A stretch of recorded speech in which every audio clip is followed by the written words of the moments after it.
Okay, you can kind of feel it in the air, right? That buzz. Yeah, football season, it's getting close. Yeah. So today we're doing a deep dive into the NFL preseason kickoff, week 1 specifically. Our goal here, cut through all the noise, find the really important stuff, the surprising bits from the sources you gave us, basically your shortcut to knowing what's what. We'll hit the game, sure, but also the behind-the-scenes stuff shaping the season. Okay, let's unpack this. Yeah, it really is a special time of year. For a lot of people, preseason might just feel like a warm-up.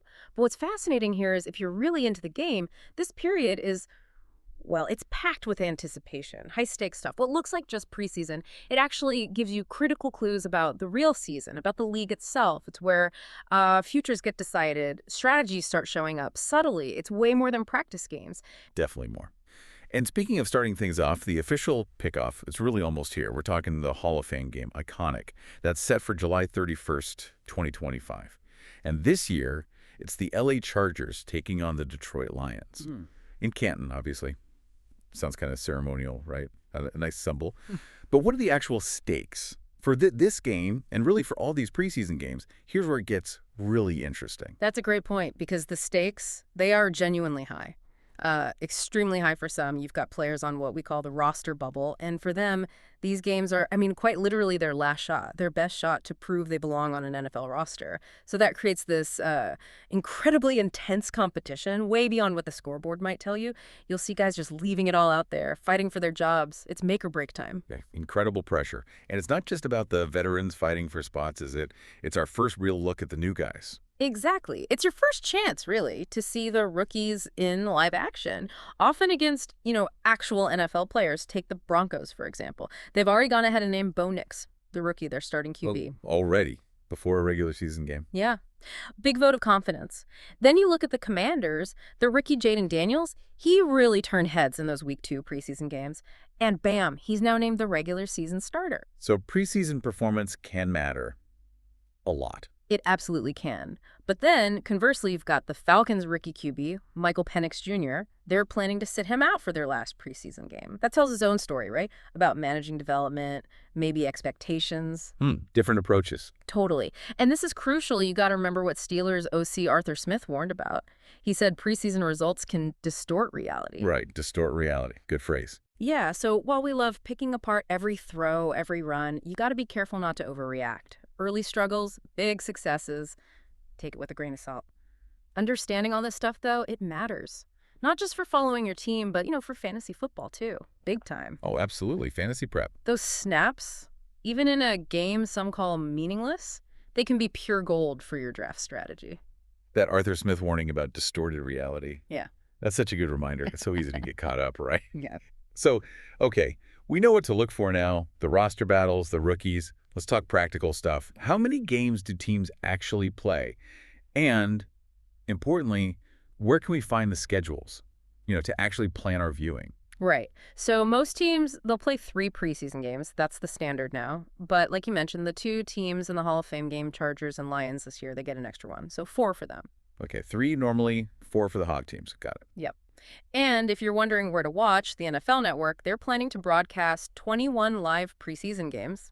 21 live games. Okay. That's quite a bit. Yeah, so you'll definitely have chances to catch games from around the league. Still, 21 games, plus everything else going on. Keeping track can be tough. Yeah. So is there one place, a go-to spot for all the schedules? Not just preseason, but, the whole NFL season mapped out. Yeah, and if we connect this to the bigger picture, having that one reliable source, it's pretty essential for serious fans.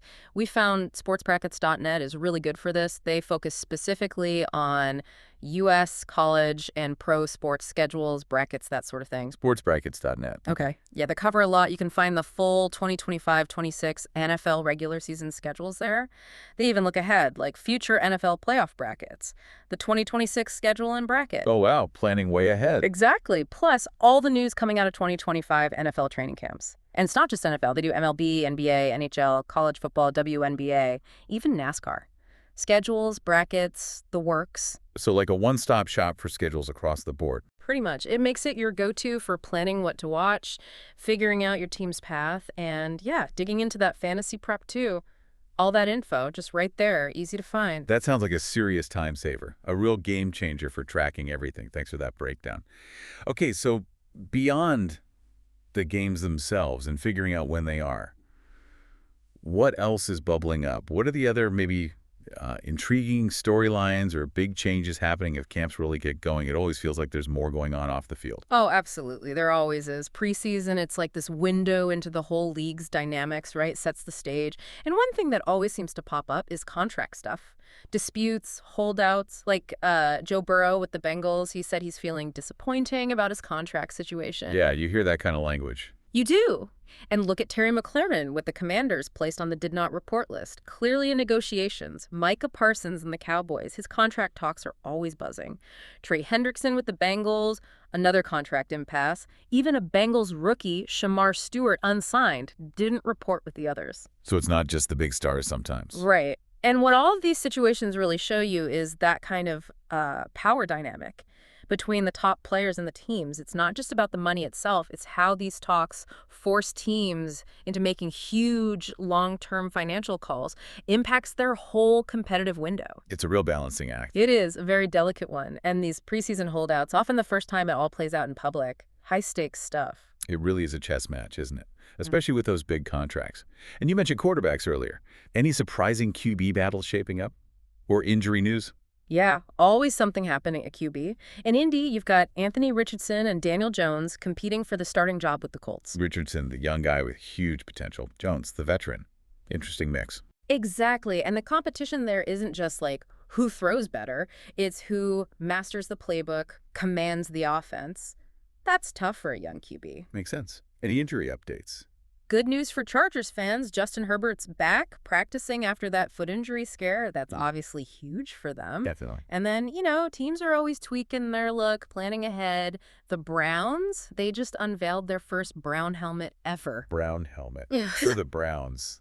That feels overdue. Right, part of their alpha dog look for 2025, trying to project that tough image. The league itself is getting in on it too, launching a rivalries program in 2025. New uniforms for teams in the AFC East and NFC West. Oh, cool. Leaning into the rivalries. Yeah, adds another layer.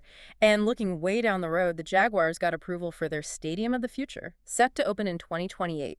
Big infrastructure investment. Now, 2028, thinking years ahead. And speaking of the future, there's that whole global thing too, right? Something about the Olympics. Yes. And this raises an important question, really, about where the NFL sees itself going globally. Get this. NFL owners actually voted to let players participate in the 2028 Olympics. In what capacity? Potentially in flag football. It's looking like flag football might be on the Olympic program. There's even preliminary approval for a flag football venue in LA specifically for the 28 games. Flag football in the Olympics with NFL players. That's wild. It's a huge shift, right, towards global expansion, giving players different opportunities. Imagine flag football at the Olympics. It could open up totally new fan bases, new talent pools worldwide, could really change the NFL's global game. Yeah, massive potential implications there. And for fans who love that behind-the-scenes look, Hard Knocks is featuring the Bills this training camp. Oh, Hard Knocks with the Bills. That should be good TV. Always is. Give you that raw insight, right. So yeah, all these things, contracts, new helmets, stadium plans, the Olympics, it paints a really full picture. Player issues, branding, global trends, everything. Wow. Okay, we have definitely covered a ton in this deep dive. Feels like we went from the very first whistle of preseason, that Hall of Fame game, July 31st, 2025, all the way to, like, Olympic flag football in 2028.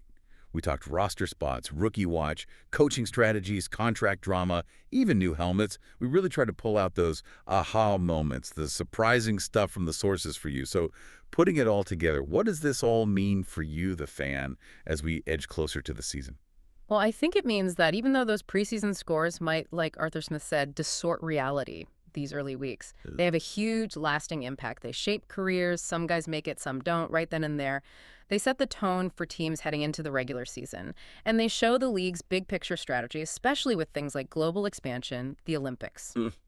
So don't just look at the scoreboard. Exactly. As you're watching these games, whether it's Chargers-Lions kicking it off or some rookie fighting for a spot in week 3, I'd really encourage you, watch for those underlying stories. Pay attention to the guys on the bubble. Watch the QB competitions closely. See how teams are maybe trying new things out. These are the clues, the little hints that tell you what your team might really look like when the games actually start counting. It's all part of that amazing, complex picture of pro football.